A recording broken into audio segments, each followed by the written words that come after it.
여러분 이런 경험 있으시죠? 귀에서 소리가 나서 이비인후과를 갔는데 고막도 깨끗하고 청력 검사도 정상이라는 말을 듣습니다. 약을 먹어도 큰 소용이 없고 주변에서는 신경이 예민해서 그런 게 아니냐며 실제로 약을 먹고도 이명이 안 나으시는 분들 진짜 많으십니다. 최근에는 병원, 의원, 한의원 10군데를 넘게 계속 돌고 돌아도 이명이 낫지 않아서 본원을 찾아주신 환자분이 계셨습니다. 그분은 지금 비교적 빠르게 호전을 보이고 계시거든요. 이런 사례도 있는 것처럼 귀만 봤을 때 이명이 잘 나을 수 있다면 10군데를 돌기 전에 이미 완전히 나으셨어야 됩니다. 그런데 귀만 봤을 때 안 낫는다는 거는 결국에 귀만의 문제가 아니라는 거고요. 전신질환에 이명이 더 가깝다는 것을 의미하기도 합니다. 그래서 오늘은 귀뿐만이 아니라 몸이랑 뇌랑 귀를 함께 치료해야 되는 그 이유에 대해서 알아보도록 하겠습니다.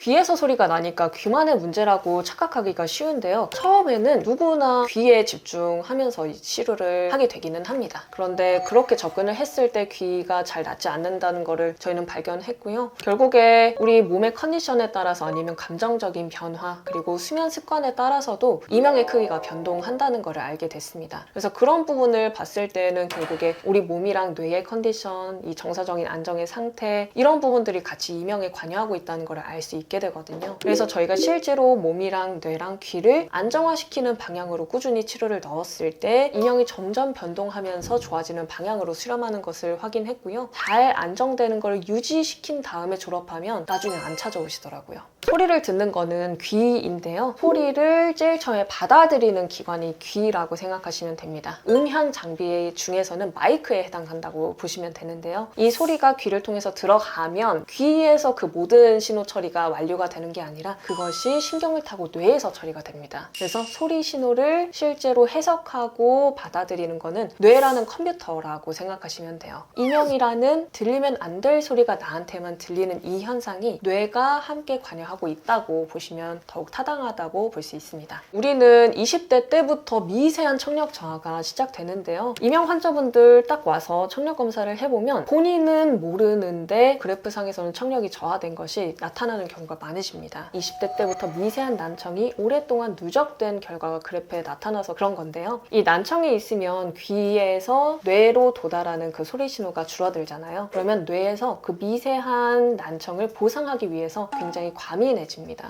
작은 소리를 더 잘 듣기 위해서 뇌가 과열되는 거나 마찬가지거든요. 그렇게 되면서 들리면 안 될 소리를 자발적으로 만들어내는 이명 소리가 함께 발생하기도 합니다. 라디오 주파수를 맞출 때 잘 안 맞춰지면 하면서 팍 튀잖아요. 그런 거랑 같은 원리라고 생각하시면 됩니다. 그러면서 우리가 원하지 않는 소리가 이 안에서 울리게 되는 거죠.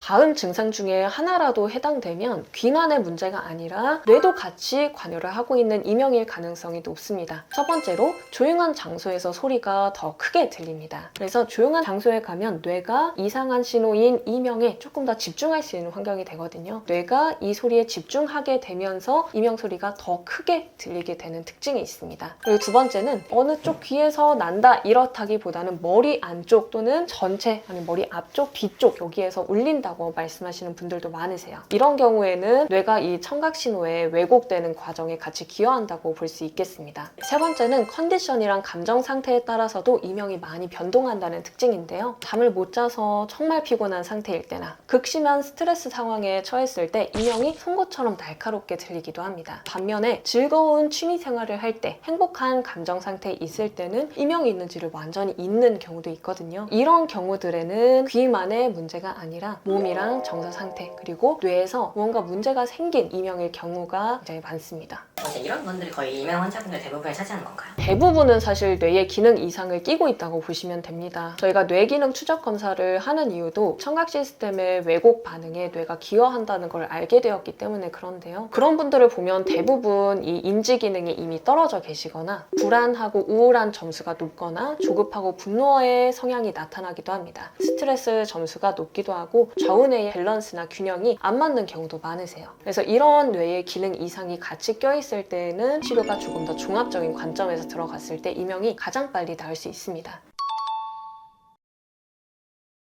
가장 중요한 것은 뇌의 관심을 돌리는 것입니다. 상담을 하다 보면 환자분이 본인의 이명 일지를 쓰고 오시는 경우도 있거든요. 언제 이명이 들렸고 오늘은 어떤 소리가 들렸고 어느 정도 크기였으면서 어느 양상이 나타났는지 이런 것들을 일기처럼 다 써서 오시는 분이 있거든요. 그게 최악입니다. 왜냐하면 이명이 반복하는 연습처럼 뇌에 각인이 되기 때문인데요. 이명이 들린 시간이 오래될수록 많이 집중할수록 이명 소리는 뇌에 각인이 되고요. 그 각인을 지우는 데 시간이 오래 걸리게 됩니다. 그래서 가장 중요한 거는 이명이 들리든 안 들리든 나는 내 갈 길 간다 라는 생각을 하시고 본인의 일상생활에 집중하시는 게 더욱 좋으세요. 그냥 냉장고 소음이 돌아가는 그런 배경음이라고 생각하시고 다른 데 주의를 돌려주시는 노력이 필요합니다. 실제로 환자분들한테 반드시 이 말은 말씀드리는데요. 이명이 딱 들리면 잊기 위해서 더 몸부림치시고 굉장히 불안도가 높아지시는 분들도 많으세요. 그리고 치료 과정 안에서는 청각신경로가 치료에 반응하는 과정 안에서 이명이 계속 변동하게 되거든요. 그 과정에서 이명이 일시적으로 커졌을 때 환자분들의 불안도가 많이 높아지십니다. 그랬을 때에도 마음을 안정시키고 다른 데에 주의를 집중하시는 분들은 훨씬 빠르게 나으세요. 그래서 이명이 울리더라도 최대한 신경을 분산할 수 있는 장치들을 많이 가지고 계시는 것이 생활습관적으로 많이 추천드리는 방법입니다. 생활습관 변화도 당연히 중요한데요. 생활습관만으로 이명이 완전히 낫게 되는 것을 바라는 것은 조금 무리가 있습니다. 그래서 이 뇌의 만성적인 왜곡 현상을 바꾸기 위해서는 또 치료가 병행이 되어야 되는 케이스가 굉장히 많으신데요. 저희 본원에서는 3가지 치료를 하고 있습니다. 첫 번째로는 활청단 처방입니다. 뇌 신경로가 만성적으로 왜곡된 반응을 하고 있는 고착화되어 있는 것을 깨주는 게 가장 중요하거든요. 청각신경로를 강력하게 각성시켜주는 데에는 많은 에너지가 필요합니다. 그런데 그것을 가장 강력하게 깨고 새로운 정상 반응을 할 수 있도록 도와주는 약재가 바로 사양이에요. 그래서 사양이 고용량으로 함유되어 있는 활청단 처방을 통해서 오래된 이명 그리고 만성적으로 몸이 피로해서 많이 지쳐있는 분들께 활청단을 처방해서 많이 도와드리고 있습니다. 사양이라는 거는 사양노루의 향낭에서 얻은 분비물을 말하는데요. 사양 같은 경우에는 실제로 뇌신경이 다시 재생되는데 도움을 줄 수 있는 성장인자의 분비를 촉진시킨다는 논문이 있습니다. 그래서 청각신경로가 정상 반응을 할 수 있도록 돌려드리는 그 과정에서 사양이 큰 역할을 할 수가 있어요. 사양이 들어가서 제일 처음에 청각뇌를 강력하게 각성시키고 활성화시켜주는 것이 관건입니다. 이 사양이 들어간 활청단이 처방이 병용되시는 분들이랑 아닌 분들이랑 나중에 보면 치료 효과 그리고 그런 속도 면에서 많이 차이가 나세요. 이명 환자분들 같은 경우에는 단순히 혈액순환 개선제, 혈관 확장제 이런 것들을 많이 병용하고 계시는 분들도 있는데요. 그랬는데도 따로 호전이 없으셔서 결국에 저희 본원에 찾아오시는 분들도 많이 계십니다. 두 번째로는 활청탕이랑 활청뇌치료법 치료인데요. 몸에서 일단은 영양분이 청각세포로 잘 도달할 수 있도록 도와주는 것이 필요합니다. 혈액순환을 도와주는 것이 활청뇌치료법이고요. 우리 목에서 머리로 올라가는 혈액순환을 촉진시켜줍니다. 그래서 청신경의 순환을 도와주는 치료가 바로 활청뇌치료법입니다. 여기에는 전자기장을 이용하는 특수침치료, 신경 재생에 도움을 주는 약침, 그리고 척추 교정 치료까지 다 같이 들어가는 치료이고요. 활청탕 같은 경우에는 혈액이 청각세포의 재생에 도움될 수 있는 영양분으로 꽉 채워질 수 있도록 도와주는 것이 바로 활청탕 처방입니다. 산성이 떨어져 있는 이 청각세포가 다시 자기의 기능을 할 수 있도록 도와주는 것이 활청탕이라고 볼 수 있어요. 뇌치료법에서는 특수 침치료가 들어간다고 말씀드렸는데요. 목 뒤에서부터 머리로 올라가는 혈액순환을 도와드릴 때에는 이 경추 뒤에서부터 머리 뒤쪽에 해당하는 후두부 라인을 따라서 치료가 들어가게 됩니다. 그 부분에는 심부 온열 자극을 같이 걸어드려서 깊이 뭉쳐있는 근육까지 따뜻하고 부드럽게 잘 풀릴 수 있도록 넣어드리고 있어요. 귀뿐만 아니라 발에서부터 머리 그리고 배, 손까지 다 같이 침치료가 들어가는데요. 이때는 이비양 고유혈법을 통해서 청각신경로가 다시 안정될 수 있는, 다시 리셋할 수 있는 방향으로 의도되어 있는 혈법을 사용하고 있습니다. 어느 한 부위가 딱 제일 중요하다고 말씀드리기는 어려운데요. 아무래도 머리랑 배에서는 이 순환이 굉장히 중요한 포인트거든요. 그래서 뇌 쪽으로는 이 청각뇌가 잘 각성되는 방향으로 넣어드리고요. 배 같은 경우에는 우리 체강의 압력이 조화롭게 잘 돌아갈 수 있도록 인맥을 뚫어주는 방향으로 치료가 들어갑니다. 인맥 같은 경우는 정중앙을 따라서 흐르는 경맥을 말하는데요. 그 인맥을 뚫어주는 것이 또 중요한 포인트입니다. 세 번째로는 소리 재활 치료입니다. 제가 아까 말씀드린 것처럼 난청이 같이 동반이 되는데요. 난청이 같이 좋아져야 이명도 좋아질 수 있는 케이스가 굉장히 많으십니다. 난청이 있는 청각세포 그 부위를 직접적으로 자극하는 건데요. 손상되어 있는 주파수의 청각세포만을 움직이게 할 수 있는 맞춤형 소리 음원을 처방하게 됩니다. 그렇게 되어서 난청이 조금씩 개선이 되면 뇌가 소리를 키울 필요가 없어지기 때문에 이명도 같이 점점 잦아지는 경우가 많으십니다. 그런데 들리지도 않는 소리를 듣고 있는데 이것이 정말 치료가 될까요? 이렇게 생각하시는 분들도 있으실 겁니다. 청력 검사를 했을 때에는 정상인 부분도 있고 손상되어 있는 부분이 구분되어서 나타나거든요. 대부분은 이명이 이 손상되어 있는 주파수 대역에서 보상작용으로 이명이 발생하는 경우가 가장 많으십니다. 그래서 그 손상되어 있는 부분이 집중적으로 올라왔을 때 이명이 같이 좋아질 수가 있거든요. 그래서 손상되어 있는 부분 중에서 이명을 만들고 있을 거라고 추측이 되는 주파수를 저희가 선별하게 되고요. 그 부분을 집중적으로 움직이게 할 수 있는 음향 신호를 넣어드리게 됩니다. 좌우의 청력이 다른 경우도 있는데 그때는 양쪽에 맞춰드리는 음원도 완전히 다른 음원으로 처방을 하게 되고요. 이 작은 음향 자극이 청각세포를 다시 움직이게 하는 물리 치료나 마찬가지거든요. 그래서 이 부분이 꾸준히 같이 들어갔을 때 탄성을 잃었던 청각세포가 서서히 움직이면서 탄성을 회복하는 데에는 많은 도움이 됩니다. 전통적인 이명 차폐 방법은 이명보다 더 큰 소리를 들려주어서 이명을 묻히게 만드는 치료 기법이거든요. 그런데 저희는 그 관점이 살짝 다릅니다. 그렇게 큰 소리로 이명을 덮어버리면 당장은 이명이 안 들리니까 좀 정서적으로는 편하실 수 있는데요. 안 그래도 피곤해져 있는 청각세포를 더 피곤하게 만들 수가 있습니다. 그래서 난청 때문에 이명이 들리고 있는데 큰 소리에 계속 자극이 돼서 이미 피곤한 청각세포가 더 기능을 잃어나갈 수도 있는 거죠. 그래서 이비인후과에서는 그렇게 하지는 않고요. 내가 인지하지 못할 정도의 소리를 들려줘서 다시 기능을 찾을 수 있도록 근본적으로 재활시키는 치료의 관점으로 접근하고 있습니다. 막상 이비인후과에서 소리 재활 치료를 받아보시면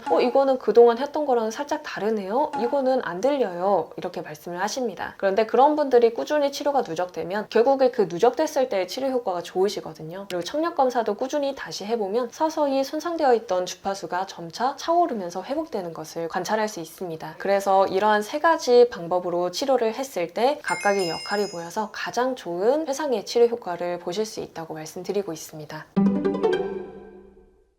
이명치료는 오늘 약 먹고 내일 당장 사라지는 치료가 아닙니다. 뇌가 이 잘못 학습한 신경경로를 지우고 다시 정상 반응을 할 수 있도록 몸이 충분히 바뀌는 시간이 필요해요. 조급함은 오히려 뇌를 예민하게 만듭니다. 반드시 없애야 될 적, 나를 힘들게 하는 무서운 병이라고 생각하지 마시고요. 조율이 필요한 악기라고 생각하시면 좋습니다. 서서히 이 조율을 잘 해서 이명이 부드럽게 그리고 덜 오게 잠깐 왔다가 사라지면서 더 이상 이명이 있는 줄 모르게 되면 그것이 치료나 다름이 없거든요. 그 조율하는 과정에서 저희가 함께 하겠습니다. 오늘 영상이 도움이 되셨다면 구독과 좋아요 부탁드리고요. 궁금한 점은 언제든 댓글로 달아주세요. 지금까지 여러분의 귀와 뇌 건강을 책임지는 김명은 원장이었습니다. 감사합니다.